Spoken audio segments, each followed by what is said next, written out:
we have not been able to eradicate poverty, and one of the primary reason is that we did not focus initially when we started the poverty alleviation. Our approach was mainly to do something, to give something to these poor people.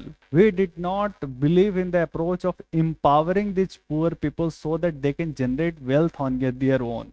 So this is the very apt quotation that if you give a man a fish, you feed him for a day. You have to keep on giving him that fish. For example, if you are giving some money, doling out some money to a beggar on the street, probably he would need to beg again the next day. He is not going to come out of poverty because of the money that you are going to supply to him. But if you happen to be such a benevolent person that you take that person out from there and उसका आप किसी school में admission करा देते हो, और if you are giving some skill to that person, probably he can find a job the next day or next month or next year, and he will come out of poverty for all time in the future, for the rest of his life. So we should have this empowerment approach. We should feel those people, and what we call it as we should try to build human capital.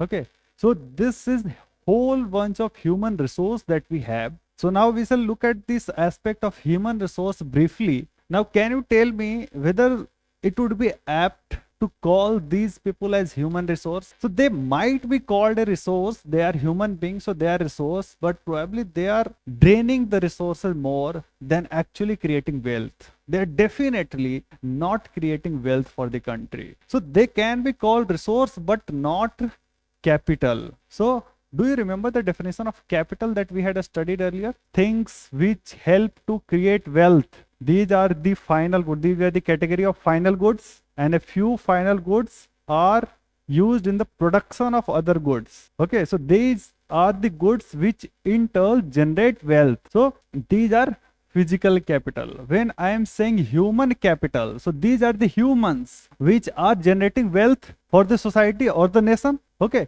definitely these are not the humans which are generating wealth. So they probably there is a difference between human resource and human capital. Human resource is all the humans that we have in our society or country. They can be collectively termed as human resource, but only a tiny fraction or a small fraction of these humans can act as a capital.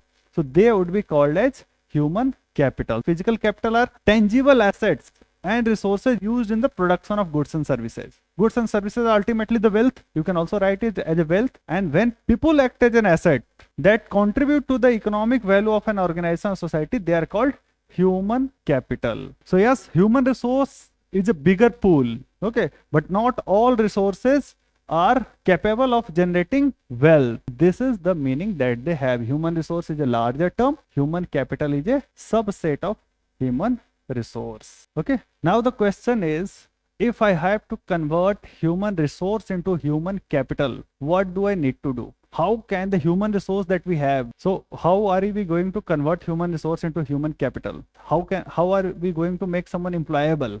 This is probably the question is. So first thing is he need to be having a healthy body, then only he can work. The second thing is only health is not, he has to have some skill, or probably if he has some capital, then also he would be employable. So if we provide him education, a skill, if we give him capital, if we give him some machinery, these are all the things which will convert human resource into human capital. So sources of human capital are first education. We will have to provide education or a skill. When a human is made more mentally developed by being more educated and trained, then it changes from human to human capital. Also, you can think of in these terms also, like if I am generating wealth, my human capital would increase if I am able to generate more wealth. For example, suppose I am currently teaching economy, I am earning some X amount, and then I tomorrow does PhD in economy, then definitely the salary that I would demand in the market would increase. So probably my capital value has increased. So this more education or higher education is also one of the ways of converting human resource into human capital. Okay. Then health, healthy mind resides in a healthy body. On the job training, when you provide training to a person, he gets newer skill and then he is more valuable. He is producing more wealth. Migration is also one of the source of human capital. The same person, when he is residing in rural area, probably he is contributing less to the economy, to the country. When he migrates to an urban area, his contribution to the economy is way more. So migration is also one source of human capital. And then information. Information is the new gold or new oil, it is termed. Why? Because as the gold is asset, gold unearths a lot of wealth.